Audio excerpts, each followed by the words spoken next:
কয়েকদিন অসুস্থ থাকার কারণে বিকালে হাঁটতে যাই না। হঠাৎ করে আজকে বিকালে দেখি আমার হাঁটতে যাওয়া বান্ধবীরা বাসায় আমাকে দেখতে চলে আসছে। আসসালামু আলাইকুম, কেমন আছেন সবাই? আজকে আপনাদের সাথে শেয়ার করব আমার হাঁটতে যাওয়া বান্ধবীরা বাসায় আসার পরে আমি তাদেরকে অন্য নাস্তার পাশাপাশি কী নাস্তা ঝটপট বানিয়ে দিয়েছিলাম, যেটা খেয়ে তারা তো প্রশংসায় পঞ্চমুখ।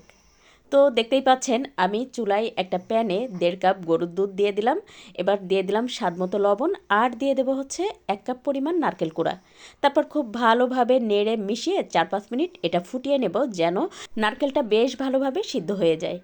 তো দেখতেই পাচ্ছেন আমার কিন্তু বেশ ভালোভাবে 3-4 মিনিট ফুটিয়ে নেওয়া হয়ে গেছে, আর বেশ ভালোভাবে কিন্তু বলকও চলে আসছে।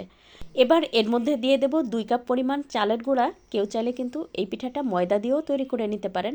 আটা ময়দা যেটা দিয়েই তৈরি করবেন সেটা দিয়েও হবে, তবে চালের গুঁড়া দিয়ে করলে অনেক ক্রিস্পি হয়। তারপরে দেখতেই পাচ্ছেন আমি প্রথমে 1 কাপ চালের গুঁড়া দিয়ে খুব ভালোভাবে নেড়ে মিশিয়ে তারপরে আরও 1 কাপ চালের গুঁড়া দিয়ে দিলাম। এবার 3-4 মিনিট খুব ভালোভাবে নেড়ে চালের গুঁড়াটা বেশ ভালোভাবে ফুটিয়ে নেব, যেন কাঁচা না থাকে। তো যেহেতু এটা চালের গুঁড়া দিয়ে করা, তাই কিন্তু একটু সময় নিয়ে এটা বেশ ভালোভাবে নেড়ে চেড়ে সিদ্ধ করে নিতে হবে। তারপরে নামিয়ে এটা একটু ঠান্ডা করে আমি খুব ভালোভাবে মথে নিচ্ছি। তো 4-5 মিনিট খুব ভালোভাবে মথে নিলেই হবে। তো দেখতেই পাচ্ছেন আমার কিন্তু মথে নেওয়া হয়ে গেছে। এবার একটা লেচি কেটে তারপর বেশ একটু মোটা রেখে তারপর একটা রুটি করে নেব। তো দেখতেই পাচ্ছেন এই যে আমার রুটিটা ঠিক এরকম মোটা হয়েছিল। তারপর এই যে একটা কেকের মোল্ড দিয়ে আমি কেটে নিচ্ছি। আপনি চাইলে কিন্তু কুকি কাটার দিয়েও কেটে নিতে পারেন। তো আমার কাছে কেন যেন মনে হলো এটা দিয়ে কেটে নিলে দেখতেও একটু সুন্দর লাগবে। চাইলে গোল গোল করেও কেটে নেওয়া যায়, মানে গ্লাস দিয়েও কেটে নেওয়া যায়। আপনি আপনার সুবিধা মতো যে কোনোভাবেই কেটে নিতে পারেন। আমি শুধুমাত্র দেখার সৌন্দর্যের জন্য এটা করেছিলাম। ঠিক একইভাবে আমি সবগুলো পিঠা তৈরি করে নেব। আর এই পিঠাটা তৈরি করা এত সহজ যে কেউ কিন্তু তৈরি করে নিতে পারবেন। আর যারা মিষ্টি দিয়ে খেতে পছন্দ করেন তারা চাইলে কিন্তু এখানে আধা কাপ চিনি অ্যাড করে দিতে পারেন। তো দেখতেই পাচ্ছেন সবগুলো পিঠা কিন্তু তৈরি করা হয়ে গেছে। এবার ভাজার জন্য চুলায় একটা প্যানে পর্যাপ্ত পরিমাণ তেল ভালোভাবে গরম করে নেব। তারপরে একটা একটা করে পিঠা দিয়ে 2-3 মিনিট সময় নিয়ে আমি প্রত্যেকটা পাশ ভেজে নেব, যেন সবগুলো পিঠা একেবারে মুচমুচা হয়।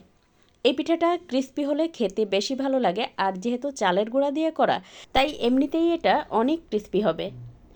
আর এই পিঠাটা কেউ চাইলে কিন্তু অনায়াসে 10 দিনও সংরক্ষণ করে রাখতে পারেন। আজকের রেসিপি ভালো লাগলে প্লিজ একটু শেয়ার করে দিবেন, আর একটা লাইক দিয়ে পেজ ফলো করে পাশে থাকবেন।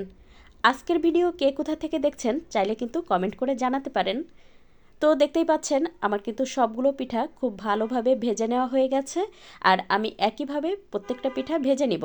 এই পিঠাটা তৈরি করার পরে ভাবিরা এত প্রশংসা করেছিল, আর যেসব ভাবিদের ডায়াবেটিক্স ছিল সেই সব ভাবিরা তো অনেক খুশি হয়ে খেয়ে নিয়েছে। আর নারকেল দেওয়ার কারণে এই পিঠাটা খেতে অনেক সুস্বাদু হয়।